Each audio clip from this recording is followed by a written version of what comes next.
What's up, world, and welcome to our show, Cuzzo Convo.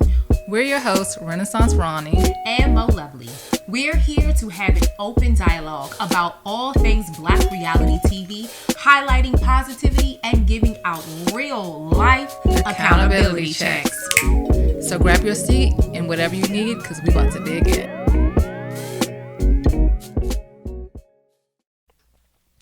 What's going on, world? It is your host, MoLuvlee. Welcome back, Cuzzos. And for those of you that are new, hey, we welcome you, distant Cuzzo.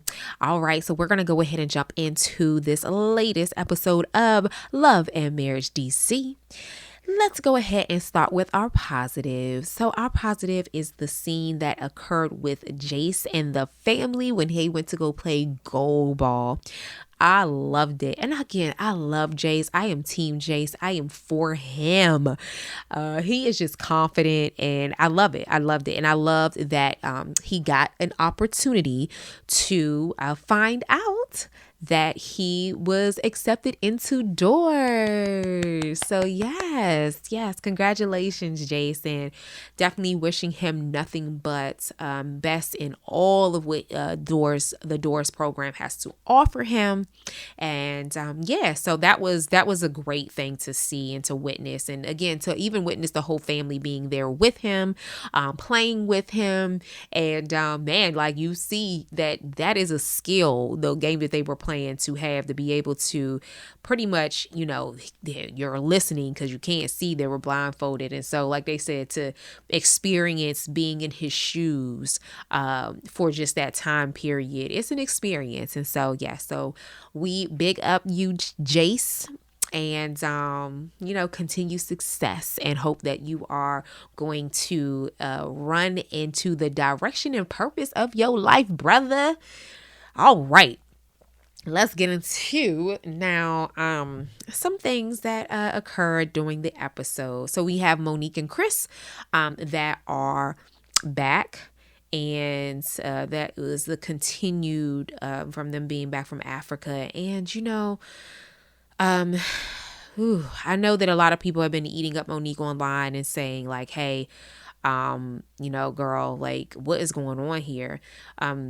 The one thing that I can say in this scene, and I'm grateful that when her and even Winter, they had a sit down, and Winter was really correct in her confession, where she said, Monique can be a tough cookie, and she has to give Chris a little bit of grace, but I also understand when you feel like you are with someone and you feel stuck, and you feel like the person is stuck, and you only want the best, but the way in which she is expressing her wanting her best and desiring her best for Chris, and then in turn getting it in their marriage, is just, it's all frustration. There is no grace in her speech. There is no grace in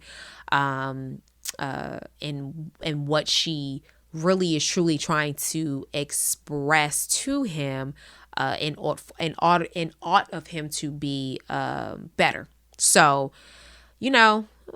praying for them. I never like to see couples divorce for, I feel like, minute things. I think it's just communication. She definitely wants a type of communication. She wants an intimate communication with Chris, and that's just going to take time. I think that counseling is something that they should definitely get into more. I don't think that it is a one-stop shop.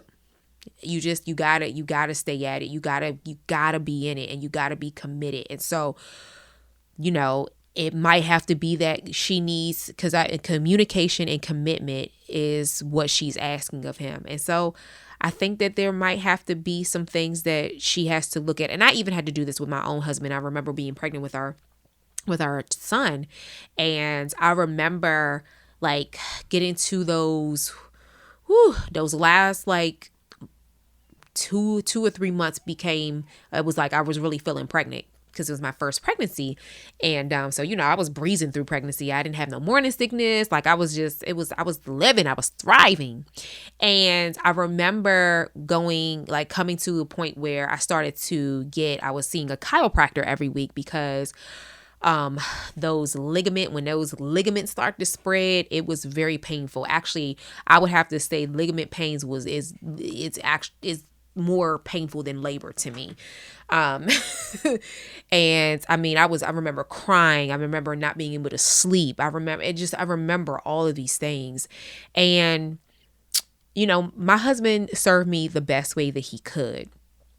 Now, I also remember thinking like, my husband could ask me to do this. My husband could be doing this. My husband could be doing that.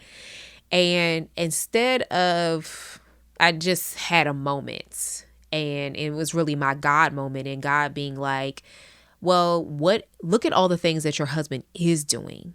And so that's what I want for Monique is look at all the things that your husband is doing and affirm him in those very things. Affirm him saying, man, babe, I appreciate you showing up for the game today. That it was so much fun. And, and I just know that you being there and showing up for our kids' games, swim lessons, whatever it is, or you showing up for our kids in that 30 minutes of uninterrupted time, and you drawing with our daughter, whatever it is, right?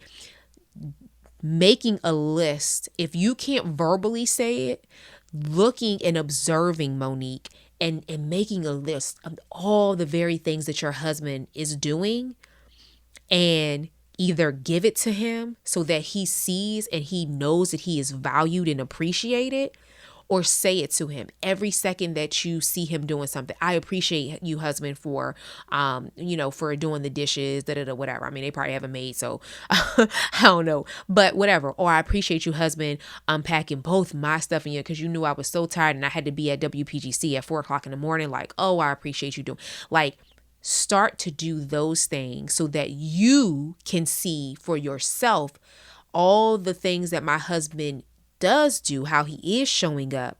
And then you're able to say, I appreciate that you did this and that. Is it possible that you and I can have a sit down to talk about this? And if you feel like you're stuck, I can help assist in that. Or if you feel like you need an environment to be able to, or you need some time to think about this, I can give you 15 minutes to think about this. And then can you come to me right after that 15 minutes once you thought about it and share your thoughts? Like, just giving space to where you're able to really, truly see Chris thrive, to change. So that's my thing on that. Moving on to the final thing. Child. Winter. Ashley, Winter. And then you have, Monique and Arena, that's kind of in the middle. I will have to say that I did not enjoy the conversation that Winter and Monique had. It was given very high schoolish and or middle schoolish. I didn't like it at all. I didn't like it. It didn't really do anything for Winter's character, and it definitely didn't do anything for Monique's character. And I like both women, and so I just didn't like that. Yeah, like maybe that was a conversation that should have been had off the TV or filming. I just didn't feel like that was a good scene and a good look for them. Now, when we fast forward and then Monique goes into this discussion with Arena and Ashley at her selfie world meetup or whatever that was, definitely should not have had that conversation. I would have waited for Winter to come and say, Winter shared some things, but I would love for her to be here because I want to make sure that whatever the communication is, that I'm not miscommunicating anything to you all, and that there can be a conversation that occurs and happens while she is here. I think that's just being a good friend to first Winter, because I feel like Winter and Monique are probably the closest out of all the other women. So to have your friends back to make sure that she doesn't look the way she looked would have been the best. The other thing is, I would have to say, unless editing, because editing, I say it all the time, occurs in the most terrible ways, I definitely would have to disagree with Winter. I do not believe that the ladies ambushed her. I don't think that at all. And she couldn't have been talking about, she didn't really mention Tasha. So, but I definitely didn't think that Arena and Ashley ambushed her. So that was one. Again, there could have been something that we didn't see, but that's not something. And then when Ashley said, well, you and Tasha ambushed me, that was also false. So I'm like, y'all stop it. No, nobody ambushed anybody. Let's just let that go, period. The other thing is, when Winter said that she felt that Arena was playing both sides, and they played the clip of, so do you think there was a resolve? I think that was a reach as well. I don't think that really Arena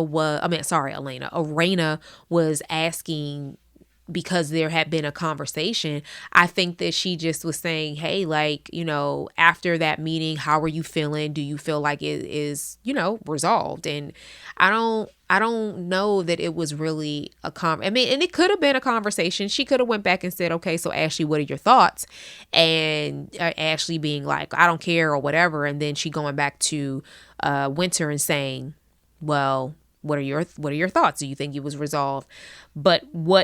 And then her going back to, maybe she thought that she asked her so that she would be, that Arena would go back to Ashley and say, well, Winter stated, but and the only reason why I say I don't think that that's what it was about, and I really think that she just was genuinely asking, is because she said, I don't do drama with women. I don't do the whole going back and forth thing. She's like, I am an older woman. that is beneath her. And so I believed when she said that. I really just think that it was just a conversation that she wanted. Do you think that it was a resolve? You're not in front of her. Me and you are together. Do you think it was resolved? Okay, cool. If you thought that, so cool. If you didn't, all right, well then what do you feel like you need to get to a resolve? I felt like if she would have, so I don't know. I think that there was a really a lot of reaches when it came to that scene in Arena. Woo! She must be triggered by yelling, because the way that she screamed, she was definitely given like, we're not about to do this. And like I said, she also stated that she does not do drama. So she's like, I don't want to be a part of this. So I don't know. This is my thought. The same thing that I have with Tisha and Mel as what I'll say about Winter and Ashley. Everybody ain't for everybody. And at this point, I think that it just needs to be mutual respect and cordialness across the board between both ladies. If we're filming a scene, I'll say hello, you say hello, and we'll keep it going. I don't need to address you. You don't need to address me. Period. Right? Do I think that there can be a relationship that is grown between Arena and Winter? I think that there can be something there. Obviously, Monique and Winter are already friends. So, again, we just got to be okay with it. But so we'll see. But anyway, that's the end of this commentary on the latest episode of Love and Marriage DC. I hope that you all enjoy, and we will make sure and we hope that Renaissance Ronnie is back with us next week. Again, send her all of the love and the prayers and positive vibrations as she is getting well. All right, y'all. Peace out. Yes. And before I forget, make sure that you, love up on that like button, hit subscribe, and share. All right. Peace.